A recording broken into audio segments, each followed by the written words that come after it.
자, 다음 경제 한 뉴스는 노후에 적정 생활비가 월 350만 원이라는 뉴스였습니다. 생각보다 액수가 꽤 되네요. 맞습니다. 제가 이제 KBS 출연을 자주 하다 보니까 주위에서 이런 얘기예요. 야, KBS 직원들은 좋겠다. 월급도 많이 받는데 퇴직하면 공무원 연금 받는 거 아니냐라는 얘기하는데 최시정 아나운서 팩트 체크 필요합니다. 저희는 그 공무원연금을 받지 않습니다. 그냥 한국공사고요. 저희 퇴직하면 그다음부터 연금으로 생활해야 돼요. 진짜로 힘들어요. 표정이 다들 어두우신데 안 할 말을 좀 잃었습니다. 맞아요. 지금 사실은 이제 이 박원갑 이제 이 전문위원 소속 회사입니다. 이 KB금융이 매년 하는 조사가 있습니다. 과연 노후에 얼마나 많은 이제 이 노후 자금이 필요할까? 그리고 준비사항은 어떤가를 좀 준비하는데 지난 6월 기준이었어요. 전국의 25세 이상 74세 미만 3천여 명을 대상으로 설문조사한 결과입니다.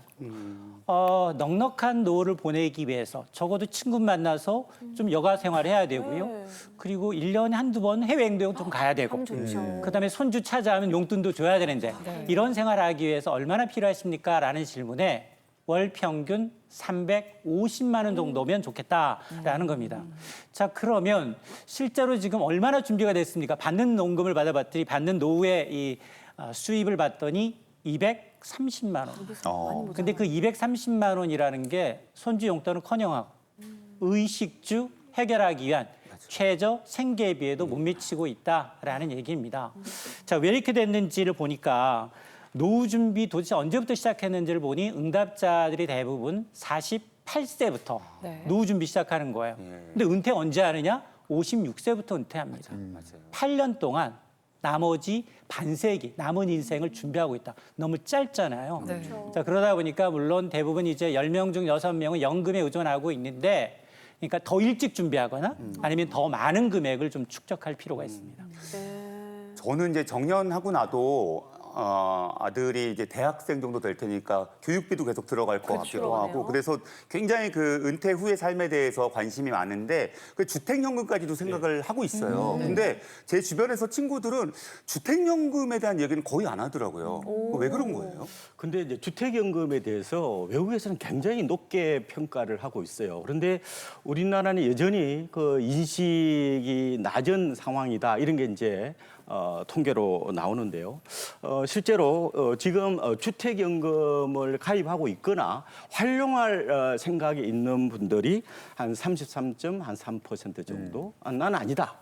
전혀 생각이 없다라는 분이 뭐 30%, 아예 뭐 생각도 못 하고 있다는 분이 33.6%. 그러니까 60% 가까이가 별로 그렇게 탐탁지 않게 생각하고 있다는 건데요. 왜 이런 현상이 나타날까 제가 생각을 해보니까 일단은 자녀한테 상속해야 된다는 생각.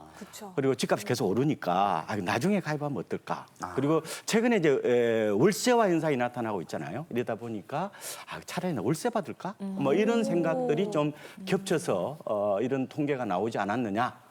저는 생각을 해보고 있습니다. 거기에다가 실제로 이렇게 집값이 올라도 내가 받는 월 수령액이 뭐 변화가 없으니까 좀 손해다 이렇게 생각하는 분들도 좀 있지 않나요? 그렇죠. 근데 이제 연금이니까요. 연금은 이제 변하지 않는 거죠. 그러니까 왜냐하면은 처음부터 이게 집값이 어느 정도 오를 것으로 예상을 하고 이제 연금을 계산하기 때문인데요. 그럼 당연히 말씀하신 것처럼 집값이 올라도 그대로 연금이 계속 이제 지급이 되는 거고, 아니 또 반대로 집값이 떨어지잖아요. 그래도 여전히 이제 똑같은 금액이 지불이 된다 이렇게 보시면 되는데, 다만 이제 연금 수령자가 이제 돌아가시잖아요. 이렇게 되면은 보통 이게 영목이거든요, 사실상. 그러면 이제 연금의 대출 잔액이 집값보다 좀 어떻게 보면은 싸다. 덜하다 이러면은 그 차액을 결국은 자녀들한테 이제 상속을 한다 이렇게 보시면 될 것 같습니다. 그렇군요. 아니 그리고 주택연금에 대해서 궁금하신 점들이 다들 많으실 텐데요. 저희가 그래서 깜짝 퀴즈를 하나 준비했거든요. 이거 한번 같이 맞춰보시죠. 자, 주택연금에 가입하면 이사를 할 수 없다? 모르겠다. 그렇죠. 좀 뭘까요? 네, 답은 X입니다. 할 수 있군요. 이게 이제 그 집을 담보로 평생 이제 연금을 받는 거잖아요. 그럼 이사 못 가는 거 아니냐? 그렇지는 않고요. 그러니까 이제 받을 수 있다 이 말씀인데 살고 있는 집하고 이제 새로 간 집의 이제 금액 차이가 나잖아요. 이런 경우가 좀 애매할 수 있는데 만약에 4억짜리 살고 있어요. 그런데 이게 6억으로 만약에 비싼 집으로 가게 되면은 말하자면 이제 보정료를 추가적으로 2억만큼 납부를 해야 되겠죠. 금액에 해당되는 만큼. 네. 그러면 당연히 이제 연금 수령액도 늘어난다 이렇게 보시면 되겠습니다. 네, 이게 다 복잡하긴 해도 계산법이 다 있긴 하네요. 걱정 마시고 인사하셔도 되겠습니다. 자, 마지막 경제 한 뉴스는요. 곧 연말에 출시를 앞둔 5세대 실손보험에 대한 뉴스였습니다. 5세대라 하면 또 뭐가 어떻게 달라집니까? 그렇습니다. 사실 이제 장류, 된장고추장과 그리고 이런 보험, 실손보험의 경우에는 오래 묵힐수록 좋다. 근데 먼저 이제 나타난 이제 실손보험들이 다 사라졌어요. 네. 1세대가 가장 좋은데 1세대, 2세대, 3세대가 사라지고 지금 4세대 실손보험인데 조만간 5세대 실손보험을 도입하겠다라는 게 정부의 취지거든요. 사실 우리나라 국민 전체 건강보험이 시작된 건 얼마 되지 않았어요. 1989년 7월부터 시작이 됐는데 굉장히 잘 돼 있습니다. 미국이 한국의 건강보험료를 부러워합니다. 만일 미국 여행 가서 아프시면 응급실 한번 갔다 아마 수천 달러, 하룻밤에 100만 원 넘는 이제 치료비가 발생을 하거든요. 그래서 야, 미국 가서 아프면 아파서 죽는 게 아니라 병원비에 치워 죽겠다. 이런 생각을 하게 되는데 근데 이렇게 잘 돼 있는 이제 우리나라 국민 건강보험도 다 보장해 주느냐? 다 보장해 주지 않아요. 전체 진료의 한 65% 정도를 보장해주고 있습니다. 그럼 나머지 35%를 어떻게 할 거냐? 이게 바로 민간 회사가 이제 출시한 2003년부터 출시한 실손보험인데요. 지난해 말 기준 4천만 명이 가입을 했기 때문에 그래서 이제 일부에서는 제2의 건강보험이다라는 얘기를 하고 있는데 근데 문제는 뭐냐? 우리가 자동차 뒤로 쿵 받쳤어요. 네. 그러면 뒷목 잡고 가서 입원해야 돼. 이런 분들 때문에 과잉 진료, 의료 쇼핑 이 문제 때문에 점차 소비자 혜택이 좋은 보험들이 사라지고 있는 겁니다. 자, 그러다 보니 지금까지 4번 개혁했는데도 이 문제가 해결되지 않자 이제 정부가 드디어 새롭게 5세대 실손보험을 도입하겠다라는 건데 결국 뭐냐? 소비자 혜택은 줄어들고 소비자 부담은 더 늘어납니다. 그래서 5세대 실손보험의 경우에 크게 바뀐 걸 보게 되면 자기 부담률이 기존의 4세대 30%에서 50% 정도로 절반은 자기가 내야 돼요. 그리고 이제 연간 치료비도 5천만 원 한도 내에서 이제 지금 뭐 1,000만 원까지 낮아집니다. 그리고 가장 지출이 심한 게 뭐냐? 바로 이제 미용 성형과 같은 부분, 그리고 이제 도수 치료라고 해서 손으로 하는 물리 치료, 그리고 이제 근골격 치료나 비급여 주사제 같은 경우는 아예 보장성 지급 대상에서 제외하겠다라는 방침입니다.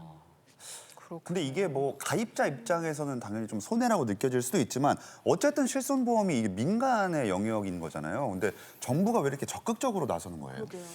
1년에 365일 이상 병원을 가신 분이 있다 없다? 없죠. 2022년 기준 2,260명이 네? 많아요? 그렇게 많아요? 2,260명이 365일 이상 병원을 다녔습니다. 매일 다니는 매일 거예요? 병원에 갔어요. 하루에 14번 가신 분도 계세요. 아, 그 정도로? 뭐 하러 갔을까요? 집보다 더 오래 있는 건데? 물리치료, 허리 아파서 물리치료. 예. 물리치료 가신 분들이 있어요. 이렇게 하다 보니까 이게 전부 비급여 항목으로 실손보험의 손실로 이어집니다. 정부가 개입할 수 없는 이유, 이렇게 실손보험이 적자가 커지게 되면 민간 보험사들은 보험료를 인상합니다. 이렇게 되면 정말로 실제로 보니까 전체 실손보험 가입자 가운데 9%가 전체 보험료 지급 80% 이상을 지금 받아가고 있는 실정이거든요.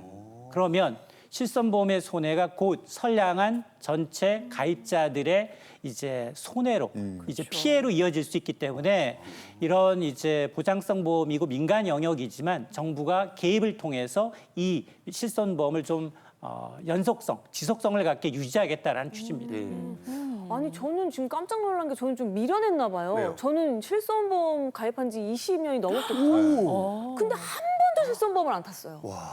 어머. 번도 신성보험을 안 타고 그냥 왜냐면 병원비가 우리나라는 싸니까 그냥 그거 이렇게 안 했는데 제가 선량하다 못해 좀 미련했나 이런 생각이 들고 비슷합니다. 네. 그러면 안 되겠네요. 근데 몇 년 전에 그걸 이제 세대를 이제 갈아탔는데 그걸 왜 갈아탔을까? 그냥 둘까 생각도 아, 들고. 또 갈아탔어요? 네. 근데 제가 지금 몇 세, 2세대였는지 3세대인지 4세, 몇 세대인지를 모르겠어요. 이제 그건 어떻게 확인할 방법이 있나요? 네, 두 가지 방법을 알려드리겠습니다. 먼저 첫 번째로는 손해보험협회, 생명보험협회에서 운영하고 있는 내보험 찾아줌이라는 이제 웹사이트가 있거든요. 여기에 들어가셔서 조회해 보시면 알 수 있고요. 그다음에 또 하나의 방법은 그냥 지금 여러분의 보험 증권을 열어보는 겁니다. 열어보고 내가 언제 가입했는지 그 날짜를 체크해 보시면은 가입 날짜를 이제 확인할 수 있겠죠.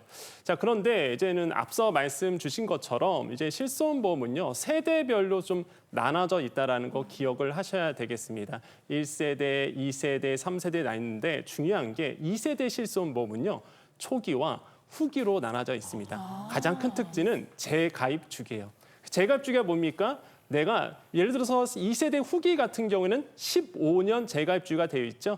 나의 처음에 보장 내용 15년 동안 보장받다가 15년 후에는요. 새로운 것으로 갈아타셔야 될 수밖에 없습니다. 이게 4세대는요. 5년 주기입니다. 그러다 보니 이게 왼쪽으로 갈수록 1세대로 갈수록 보험료가 이제 많아지고 대신에 보장이 많고 4세대 쪽 오른쪽으로 갈수록 이제는 보험료가 낮아지는 대신에 보장이 좀 적겠죠. 이러한 좀 특징을 가지고 있다라는 거 좀 체크하셔야 되겠고 역시나 가장 큰 특징은 재가입 주기가 서로 다르다는 거. 네. 1, 2세대는요. 재가입 주기가 없습니다. 무슨 얘기예요? 정부가 아무리 갈아타세요 강제적으로 해도 내가 갈아타지 않으면 내가 옮기지 않으면 그 누구도 이거를 허락할 수가 없다라는 거죠. 그래서 재가입 주기가 없다라는 특징 2세대 초기까지 나와 있습니다.